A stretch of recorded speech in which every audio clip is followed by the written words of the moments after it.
Lamine Yamal, j'ai l'impression que tout le monde déteste ce mec, mais pour aucune raison. Ça fait 2 mois, humainement parlant, je peux plus me le voir. Ah, comme ça, c'est clair. On bat les les gars, s'il y en a, ils sont pas contents, les fans du Barça, les fans de Lamine Yamal, rien à Je vous dis la vérité, footballistiquement parlant, rien à dire. Un crack, et certainement qui prendra des ballons d'or et des coupes d'Europe, est-ce que vous voulez. Humainement parlant, à nique ta. Comment ça, mon ref? Bon, si vous connaissez pas Yamal, ouais, non, c'est sûr, vous êtes obligé de le connaître. De par cette danse que tout le monde a déjà vue au moins une fois, je peux vous l'assurer. Et ça y est, elle m'a saoulé la traîne. Mais si vous le connaissez pas par rapport à ça, vous devez sûrement le connaître par rapport à son niveau footballistique. Car à peine 15 ans, il montrait déjà un niveau exceptionnel sur le terrain. Mais derrière son incroyable succès se cache une vérité que vous n'êtes très loin d'admettre. Lamine Yamal, qu'est-ce qu'il faisait? Alors, qu'est-ce qu'il faisait? On ne sait pas, mais on a une photo extraordinaire de Lamine Yamal. Si vous voulez mon avis, il faisait crac-crac. Mais ce scénario est rocambolesque, Lamine! Et ce n'est que le début, car ici on parle de relations toxiques, d'un père en comportement controversé, d'une hygiène de vie remise en question, ainsi qu'une plainte scandaleuse. Alors installe-toi confortablement, car on va dénoncer tous les agissements et les polémiques liées à Lamine Yamal. Et honnêtement, c'est du très très sale.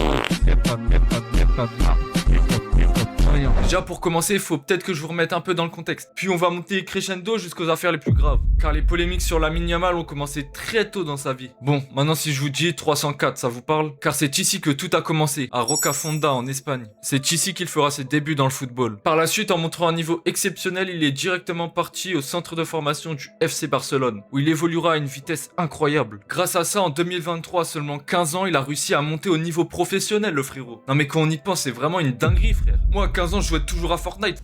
Y'a pas d'île blanc, y'a pas d'île blanc. T'as crevé à la tête.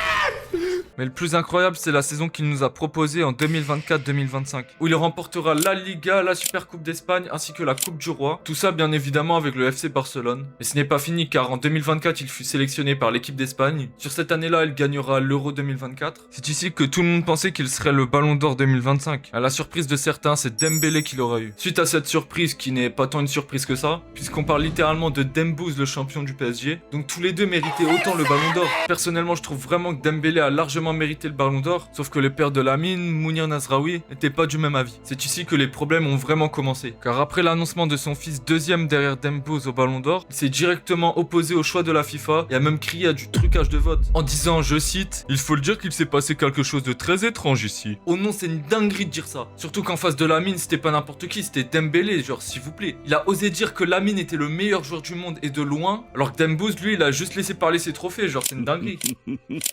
Comment tu peux dire quelque chose comme ça et dire que ton fils est le meilleur joueur du monde alors que Dembouz en face a littéralement gagné la LDC, il a remonté son club, genre c'est une dinguerie. Déjà rien que de parler de la LDC de Dembouz, ça suffit à éteindre la carrière de Lamine Yamal. Et j'ose le dire.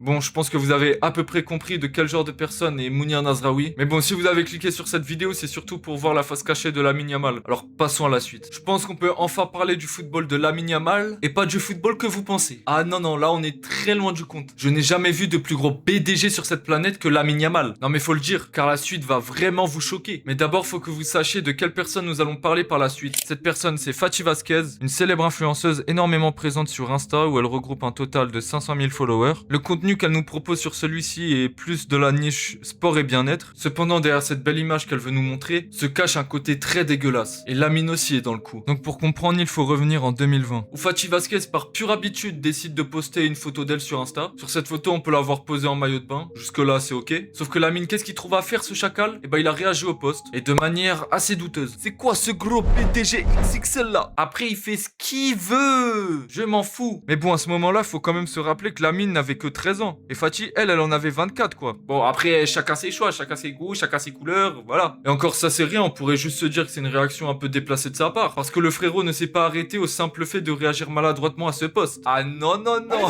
Car les années sont passées et l'année 2025 est arrivée. Où on a pu retrouver ce genre de photos où on les voit de manière assez complice. Donc on peut supposer qu'il a réussi à la gérer. Enfin à la gérer juste le temps d'une journée. Car cette relation a par la suite créé énormément de polémiques. Notamment avec leur écart d'âge. Car à ce moment-là, Lamine n'avait que 17 ans. Et elle en avait quasiment la trentaine quoi. Wesh, faut se poser des questions un jour. Donc là t'es sûrement en train de te dire que le frérot joue un très bon football. Mais il y a aussi une autre part de vérité derrière son football. Car quelques temps plus tard après leur relation, Fatty a annoncé quelque chose lors d'une interview qu'elle aurait pas dû forcément dire. Sí, Porque el resto de veces fue a hablar, estuvimos hablando, hablamos durante mucho tiempo, ya digo, fueron 8, 7, 8 meses. Pero os conocisteis mediante redes sociales. Él te escribió, Sí. tú le escribiste. Me escribió en 2018. ¿Y por qué no? Pero perdóname una cosa, 2018, la niña mal que tenía 11 años, Sí. 12 años. Sí. Tío. Non, c'est chaud la vérité. Faut se poser des sérieuses questions là, Fachi. Non, mais vraiment des sérieuses là. À quel moment elle se dit, tiens, je vais aller parler à un petit mineur là-bas, tiens, il y a un petit beau gosse là-bas, je vais aller lui parler. Et pareil, la mine, qu'est-ce que t'as? Moi, j'étais fan de Cougar ou quoi? Oh, je suis sûr, elle s'est dit, au pire, ça me traite de p.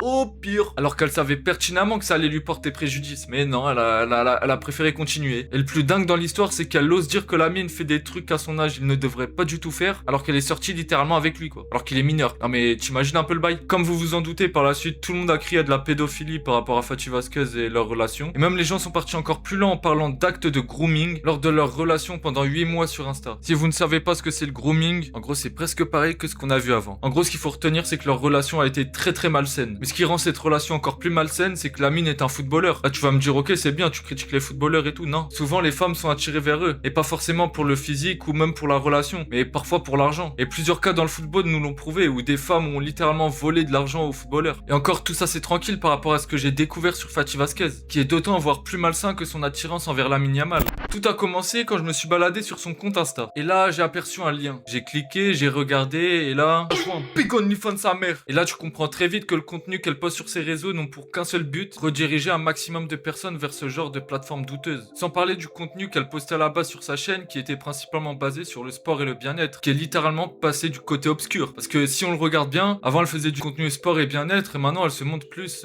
Ah ouais, non, ça a toujours été pareil en fait. Bien évidemment que je pourrais jamais vous prouver de quel type de contenu elle poste sur OnlyFans, mais je pense que ça nous donne une idée. Parce que j'ai aussi découvert la chaîne YouTube de Fachi Vasquez, où elle a posté des vidéos assez bizarres.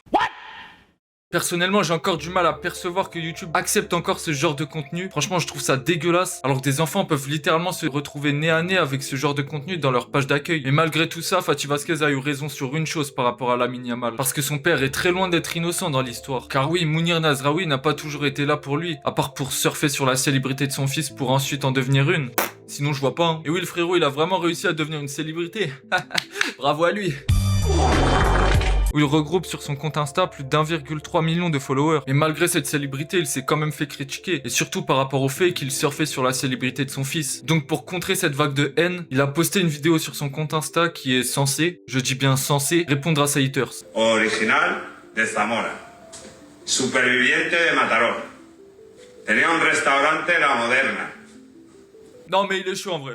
Non mais il est chaud. À part poster des vidéos où on le voit cook, ou poster des vidéos où on le voit avec le rappeur Lafouine, je sais pas ce qu'il fait d'autre le mec. Avec tout le respect que j'ai pour lui, bien évidemment. Mais là on ressent le plus le fait qu'il profite de son fils par rapport à sa notoriété. C'est sur cette vidéo postée sur son compte Insta en mars 2025, où il nous a montré une énorme fresque le mettant en avant lui et mettant de côté Lamine Yamal. Ce qui est pour moi très narcissique parce que quand je regarde la fresque, j'ai vraiment l'impression que Lamine Yamal est délaissé et que lui c'est vraiment le personnage principal. Genre il veut vraiment montrer que c'est lui le boss, genre. Parce que si le hustle hard d'aujourd'hui existe, c'est uniquement parce que Lamine Yamal est beaucoup trop fort au foot. Mais ça, il veut pas le comprendre. Si je vous ai montré tout ça, c'est uniquement pour vous montrer que Mounir Nazraoui s'en fout totalement de Lamine Yamal. Et surtout pour vous montrer la part de responsabilité qu'il a, qui à mon sens n'a pas été respectée. Car si son père aurait été plus impliqué dans sa carrière ou même dans sa vie privée, qui n'a d'ailleurs pas été privé très longtemps, il aurait pu ainsi lui faire éviter de nombreuses polémiques et de relations malsaines comme avec Fachi Vasquez. Et Fachi Vasquez n'était pas sa première relation douteuse. Et à mon avis, ces femmes n'étaient pas là que pour Yamal, si vous voyez ce que je veux dire. Mais ça reste mon avis. Bon, revenons à notre histoire. Par la suite de ses vacances, car oui, Lamine était en vacances, et après sa relation avec Fachi Vasquez, Yamal a continué son séjour en juin 2025 avec le célèbre joueur de foot Neymar Jr. everybody.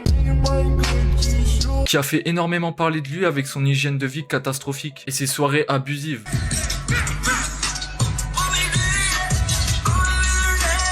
Je ne sous-entends rien par rapport à Neymar. Cependant, il a jamais été connu pour être le joueur de foot avec la meilleure hygiène de vie. Tu vois, les joueurs brésiliens, c'est triste, mais il y en a beaucoup, ils ont mal fini. Oui, oui. Mais parce qu'il y a ce truc de festif qui rattrape des fois. Donc on peut supposer que Yamal aurait pu être influencé du mauvais côté. Et en rajoutant par-dessus lui son père qui n'a jamais arrangé les choses. Mais malgré ce qu'on suppose, on ne pourra jamais nier le fait que Yamal a toujours voulu rencontrer son idole. Et vouloir passer du temps avec lui est normal. Mais cela me contredirait car son hygiène de vie a directement reflété avec celle de Neymar. Ou pendant qu'il était en vacances, j'ai trouvé ça. C'est la cité. C'est comme ça, c'est la cité. Là, c'est parti un peu loin, la mine. Faut se calmer, faut se calmer. Mais c'est pas le pire, car par la suite, je vous remets un peu dans le contexte. Hein. Après ses vacances, il a réussi à avoir le titre du meilleur jeune sportif de l'année. Et pour honorer encore plus cette image de puant qu'on a de lui, qu'est-ce qu'il a fait, ce fou? Et bah, il a tapé son meilleur McDo. Et pour la cerise sur le gâteau, et bah, il a déposé son titre en plein milieu de la table. Comme de la merde, il a déposé le trophée. Mais moi, ce qui me fout le plus la haine, c'est le message qu'il veut passer à travers cette image. Parce que le frérot, là, ce qu'il rejette à travers l'image, c'est une image dégueulasse de sa carrière. Et une image dégueulasse de son hygiène de vie. Parce que le frérot, ok, il peut manger un McDo de temps en temps, ça fait pas de mal. C'est ok de manger un McDo de temps en temps. Le truc, c'est qu'il a gagné le titre de meilleur jeune sportif de l'année. Il le met en plein milieu du McDo, genre. Juste mettez-vous à la place du mec qui a failli gagner le titre. Et il se dit quoi en voyant cette image? Ah ouais, c'est lui qui a gagné le titre. Chapeau, hein, il est chaud. Il a fait une saison de fou et tout, chapeau, franchement. Avec le Barça et tout. L'Espagne, franchement, bravo. Hein. Alors que le frérot, il a vraiment mis le trophée comme de la merde sur la table, genre. Non, la vérité, la photo, c'est du non-respect total. Je pèse les mots, je les pèse. Allez, ferme ta gueule! Bon, maintenant qu'on a vu que c'était un gros dalleux sa mère, qui bouffe des McDo à foison et qui baisse même devant la mer, il est donc temps de passer à la dernière partie de cette vidéo. Car là, on est le 13 juillet 2025 et je peux vous dire que ce jour a été très spécial. Parce que ce jour-là, c'était l'anniversaire de Yamal. Là, t'es sûrement en train de te dire qu'il a dû ramener des grosses badges bien chargées là. Alors que c'est pas du tout le cas. C'est même l'inverse, frérot. Car ce jour-là, il a ramené des personnes atteintes de nanisme. Là, tu vas sûrement me dire, ouais, mais t'as un problème avec les handicapés, alors que pas du tout, c'est même lui le problème, genre. Parce que ce jour-là, il y a une association qui a porté plainte. Et devinez pour qui? Bah, pour Yamal. Ce gros fils de neuil, là. Ça t'apprendra à me spam comme ça, tête de neuil. Encore une fois, tu vas me dire, ouais, mais toi, en fait, t'es juste un haineux des handicapés, en fait, un non. Alors que tout le problème est là. Car si Yamal a invité des personnes atteintes de nanisme à sa fête, c'était pour, je cite, amuser les invités. Ah, je vous avais dit que c'était une D, hein. Il a atteint un niveau tellement haut que le frérot, il s'en bat les couilles de tout, mon gars. Dites-vous que l'enquête est toujours en cours depuis 2025. Mais bon, tout ça ne serait pas arrivé si son père aurait fait son rôle de père, finalement, depuis le début. En tout cas, j'espère que cette vidéo vous aura plu et qu'elle vous aura un peu plus éclairé sur le sujet de Lamine Yamal, surtout au niveau de ses agissements et comportements controversés, voire malsains. Si tu veux voir plus de vidéos et me soutenir, alors n'hésite surtout pas à t'abonner, à laisser un petit pouce bleu, ça me ferait extrêmement plaisir. Sur ce, c'était Yoxi. Bisous la team, la famille, j'espère ça va aller. Let's go, c'est la fin, let's go. Allez, ferme ta gueule!